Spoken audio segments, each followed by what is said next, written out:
Hello and welcome to Dusty Dave's Models, and today we're going to be customising this Husky Ford camper van. As you can see, it's very play worn. Some chips out of the paint and the chrome there of the rear of the camper van. So we're gonna bring this up, make it look good. Another thing is the glass has fallen down inside the cab, so see what we can do with that. Hopefully that's not too badly damaged, but it's looking like a good restoration project. The first step is to drill out the rivets that hold the base plate on. Very carefully, as these are plastic bases for these Husky models, I'll be very careful. Unfortunately I broke off two tiny little pieces of the circles around the rivets, but we'll fix that later. First of all, let's have a look at the glazing. Seems to be in reasonable condition. Bit of a clean up needed, but not too bad. Okay, we can use that. That's good. Take the cab and bed off of the camper back. That just clips off when you know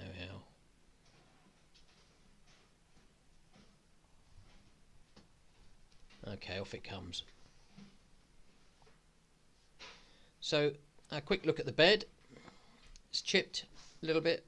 You don't expect the inside of that part to be chipped because it doesn't. It's not exposed. And then let's have a look at the camper bed. Now it's made of some sort of chrome plated material, which is very very difficult to remove. So I'm going to pop the cab into the gloop, allow that to paint strip, and the paint strip I'm using is Nitromors. And where that goes. Now let's have a look at the camper back. So we pop it out by springing out the sides and then withdrawing that little tab at the back there, and out it comes. It comes quite easily, but this is 1960s plastic, so it's quite brittle. You can be quite careful with this. Inside, of course, the plating is perfect. Okay, the door just slides out. It's held in actually by the interior. The thing about this door is it's got to be masked off so that it doesn't rub on paint. Here we have another look at this the chrome plating. Here we go for a bit of a wash, the interior parts as well. The soapy water, give it a bit of a scrub.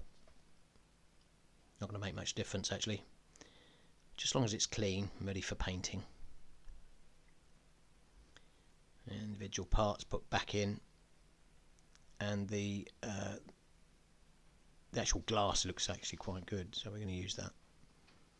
The wheels just pop out, very easy. There's a little spring part of the chassis that the wheels, part of the suspension system, the wheels just pop out from underneath it. Makes restoration a lot easier. You can see the bits that broke off at the front there, the little circles. I've still got those. In fact, you can see they do fit, physical fit back in, so I'm going to glue those back on. Bit of a clean up of the axles, a bit of emery paper. That's our cleaned camper back. I think the best thing to do with this is just going to be to primer it. There's no good trying to rub that off, it just won't happen. So we'll see what happens. Here we go, nice clean interior. A bit of a wipe off, get rid of most of the moisture. Very basic interiors. There's a couple of camper beds and a kitchen, I think, a kitchen table in there. More like a day van than anything else. That's nice and clean. Okay, so our cab has been in the Nitromors paint stripper for a couple of hours, and the paint has bubbled nicely. Take it out of there. I try to keep as much of that paint stripper as I can, so I don't have to keep buying more. Not all the paint has come off. Some of it has to be scraped off very, very carefully with a scalpel blade. You've got to be very careful not to scratch the soft metal of the casting with that. So it's all about touch and feel, not to dig too deep. But it is coming off in flakes. Wipe it off on a bit of tissue. Got to get that casting back to bare metal, because if you try to prime over old paint, you get it showing through the prime level, so it's no good leaving those bits on there. They've all got to come off. There are various ways you can do that. You can use a dental pick or a scalpel blade.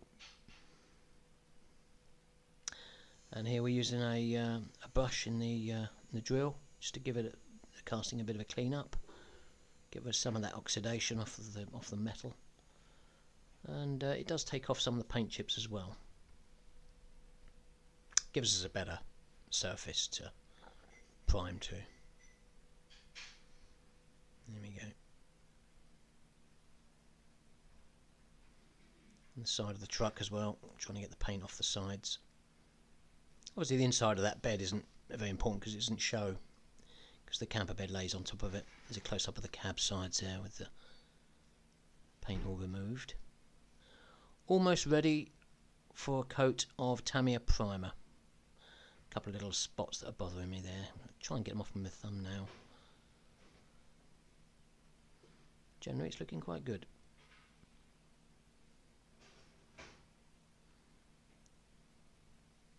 Yeah, no paint left. Okay, that back of the truck's got a little bit of paint still left on it, on the back of the bed there.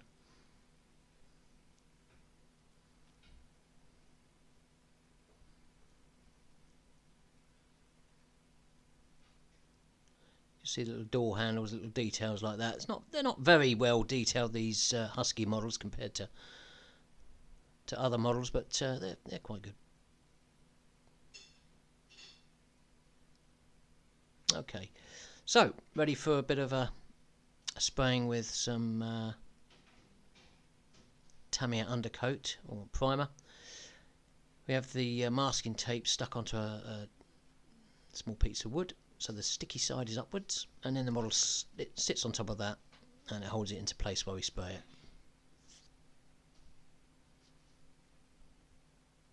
Okay, here it is primed. Have a good look at the grey primer, the medium grey, looks good. And primed areas of the chassis and the cab back as well, so the camper back as well. Now the door I mentioned is a sliding door, so we don't want to get any paint on the top sliding edges where it bears against the inside of the bodywork, so that's got to be masked off very carefully so it doesn't get any paint on it. There we go.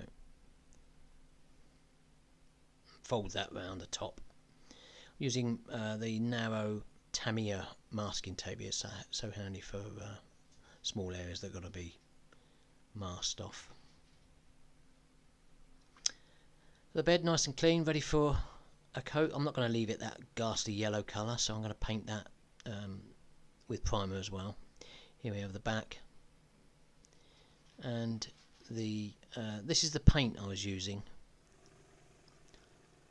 Here we go with the silver paint from AK paints, and the yellow for the cab.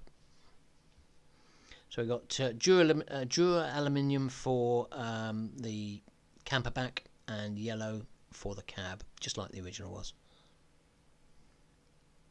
Light coat to begin with.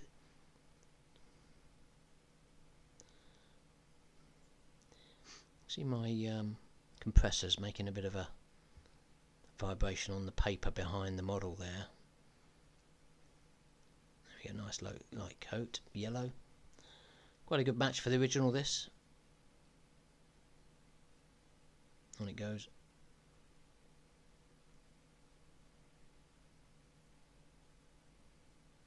And the inside as well, because you can see that from the inside, from the outside you can see the interior through the glass, so I give it that a good coat as well.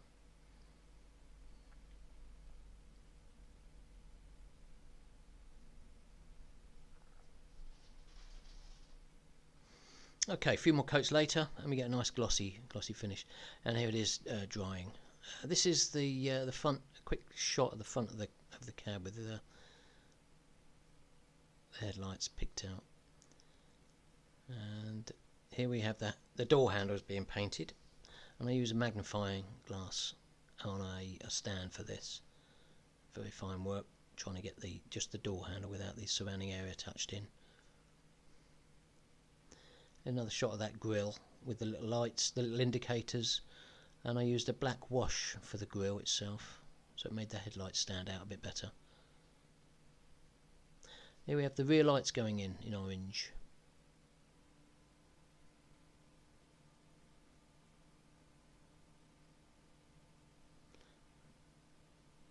Very careful, very tiny little brush for this.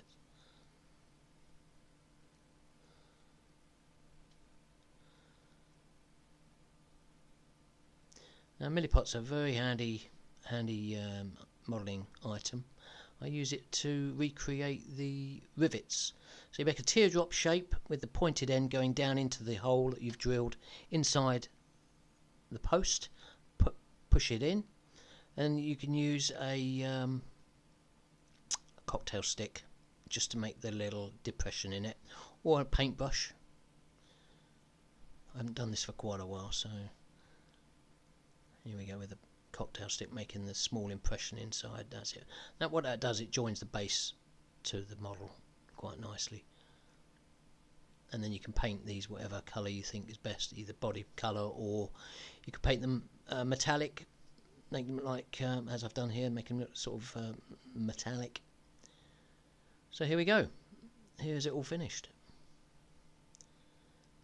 looking a lot better than it was before.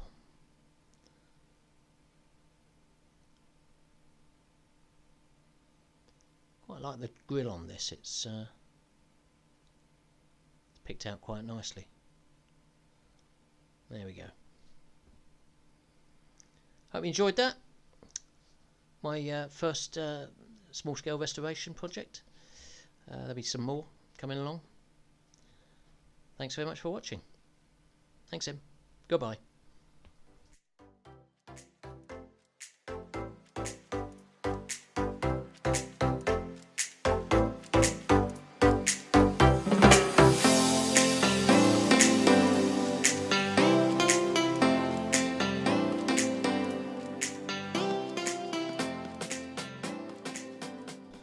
As a footnote, I was going to do the group restoration with the other lads, but unfortunately I lost some footage. I was going to do the Jaguar, which is a luxury car, the Husky Jaguar, and here's a shot of it comparing it with the Lesney one.